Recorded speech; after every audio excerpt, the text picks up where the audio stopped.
everyone. Today we will be dealing with another new section of arithmetic progression, and in this session we will be discussing about the nth term of an AP. Now in order to find out the nth term of an AP, we need to find a formula, and for that we are starting with a situation. Consider a situation in which a person is having annual income of 8,000 rupees. And this person is getting an annual increment of 500 rupees.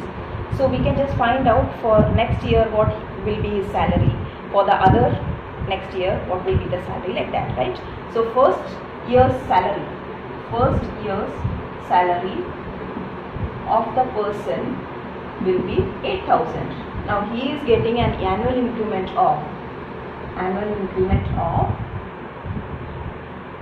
rupees 500.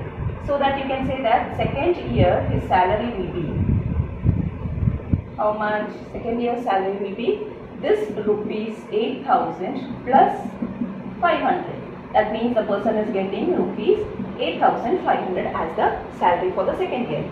For the third year, what will happen? Third year salary will be the salary which we have drawn in the second year plus the plus the increment, and that will be giving you rupees 9,000 as his third year's salary. Likewise, we can calculate for everything.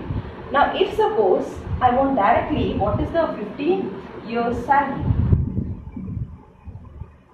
I can get it like adding 500, 500, 500 till the 15th year, but that is a tiring process. Now, in order to avoid that tiring process, what we will do is first we will see what will be salary in the 14th year.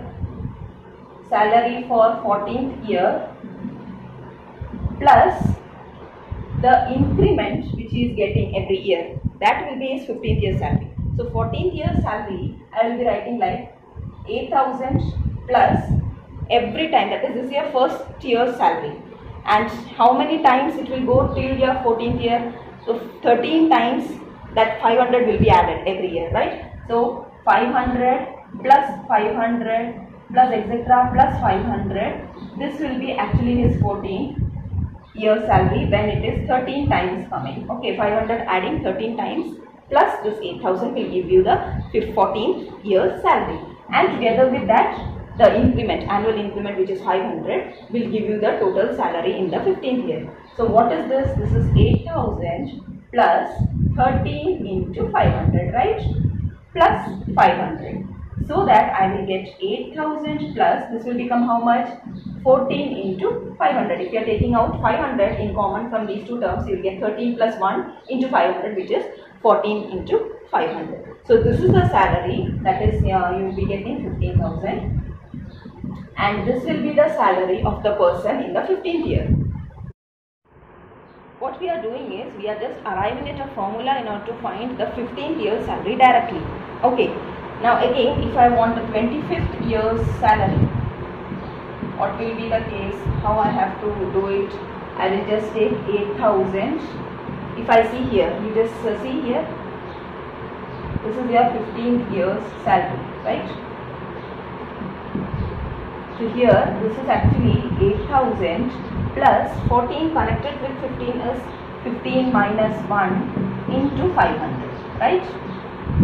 Okay, so here if I say I need 25th year salary, I will write 8,000 plus, this is your 25, I will get 1 less, that is I can just say 25 minus 1 into 500 will be giving me the salary of the 25th year, and that is giving you a 20,000. Okay, the thing is we have to just go through how we are getting. What we are getting is the other case, but how we are getting, we have to just relate these two.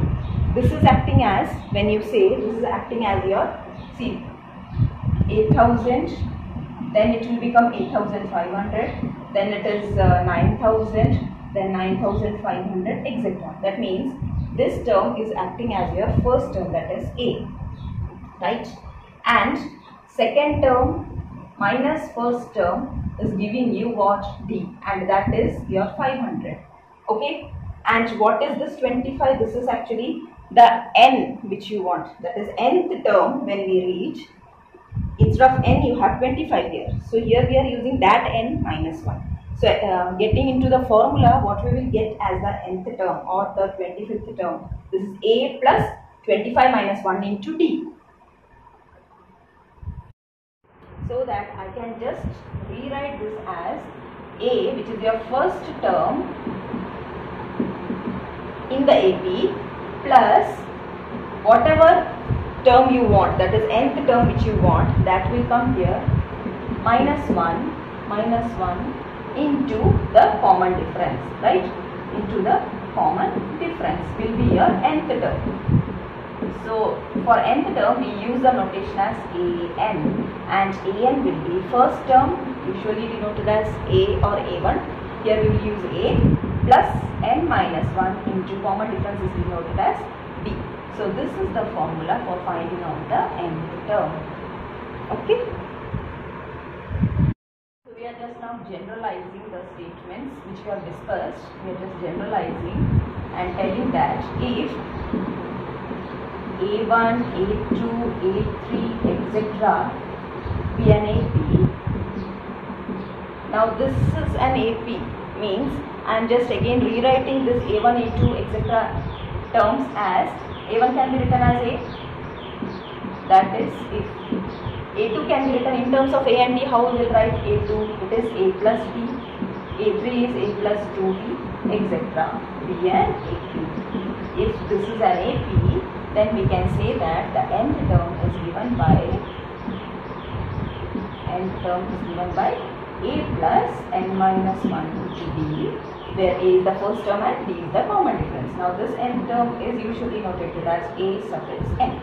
Okay, now this is the formula. Again, if we say that this sequence a1, a2, etc. an, if I say that it is topping and this is the last term, an is the last term, then I will say that this an can be represented as L also, and I will say that it is the last term.